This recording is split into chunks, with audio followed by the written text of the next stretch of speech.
आणि मुंबईच्या कानाकोपऱ्यातून आलेल्या सर्वांचं प्रथम मी दिलगिरी व्यक्त करतो।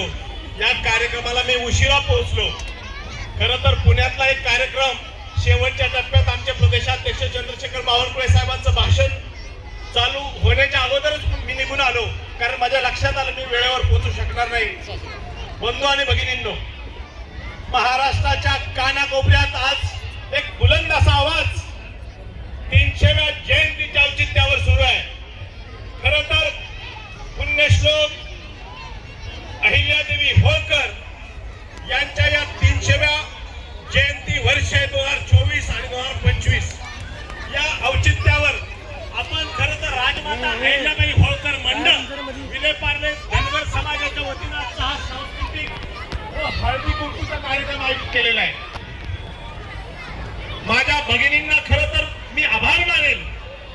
आपण मुंबई सारख्या धावपळीच्या जीवनामध्ये राजमाता पुण्यश्लोक महाराणी अहिल्यादेवी होळकरांच्या विचारावर पाऊल ठेवण्यासाठी आपल्या आयुष्याला प्रेरणा देण्यासाठी आपण एकत्र आलो। सर्वांनी टाळ्यांच्या गजरात माझ्या भगिनींना, माझ्या मातांना सलाम करूया, कारण खरं तर आपला वारसा, आपला इतिहास जो विसरतो तो भविष्य कधीही निर्माण करू शकत नाही।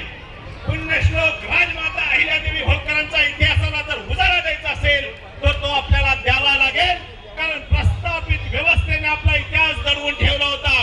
गेली 70 वर्ष आपण स्वातंत्र्य तर मिळालं, परंतु माझा मेंढपाळ, माझा भटका विमुक्त वाड्यावाड्यावर खरं तर डोंगराच्या कुशीत खरं तर हरवून गेल्यासारखा जीवन जगत होता। त्याला मुख्य प्रवाहात आणण्याची व्यवस्था आपल्याला करावी लागेल। आज मुंबईमध्ये आज आपण राहतो, या परिसरातल्या माझ्या सर्व बंधू आणि भगिनींना मी विनंती करेल, आपण ज्या पद्धतीने एक समाजाचं ऋण फेडण्याच्या निमित्ताने एकत्र येतो, त्या प्रक्रियेमध्ये तुमच्या खांद्याला खांदा लावून काम करण्यासाठी माझ्यासारखा कार्यकर्ता रात्रंदिवस तयार आहे।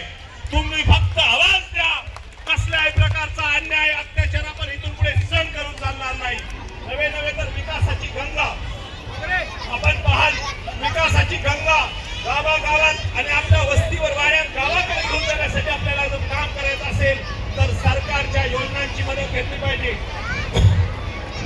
त्या संदर्भात भाऊ आपण सर्वांनी ज्या पद्धतीचं काम चालू केलेलं आहे, हा उपक्रम सुरू केलाय, गेले 6-7 वर्ष आपण काम करतात, मी खरोखर आभार मानेन, कारण या 300व्या जयंतीच्या औचित्यावर विविध उपक्रम आपण करीत आहात, पुस्तकांचं वाटप आपण करणार आहात, पण येणाऱ्या काळात शासकीय पातळीवर जेवढे काही कार्यक्रम आपण करू इच्छित असाल, शासनाच्या विविध योजना करू इच्छित असाल तर नक्कीच आपल्या सोबत आम्ही आहोत, कारण शासनाच्या विविध कार्यक्रमांना आपल्या समूहापर्यंत घेऊन जाण्यासाठी, समाजापर्यंत घेऊन जाण्यासाठी आपल्याला काम करावं लागेल। आणि म्हणून मी जास्त वेळ न घेता एवढंच सांगेल की येणाऱ्या काळात आपल्या सर्व मंडळाबद्दल खरं तर राजमाता अहिल्यादेवीच्या नावाने जे हे मंडळ काम करत आहे, आपल्या या प्रत्येक पदाधिकाऱ्यांचे मी आभार मानतो। ते खास मला भेटायला पुण्याला आले, मला निमंत्रण दिलं, वेळ घेतली, खरं तर मला त्यांनी माझी वेळ घेतली नाही तर मी आपली वेळ घेतली आणि आपण माझ्यासाठी एवढा सन्मान दिला, त्याबद्दल मी आपल्या सर्वांचा आभार मानतो।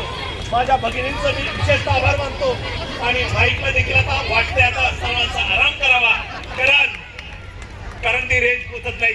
बंधू आणि भगिनींनो, एकदा आवाज द्यायचा आहे, पुण्यश्लोक राजमाता अहिल्यादेवी होळकरांचा, पुण्यश्लोक राजमाता अहिल्यादेवी होळकरांचा।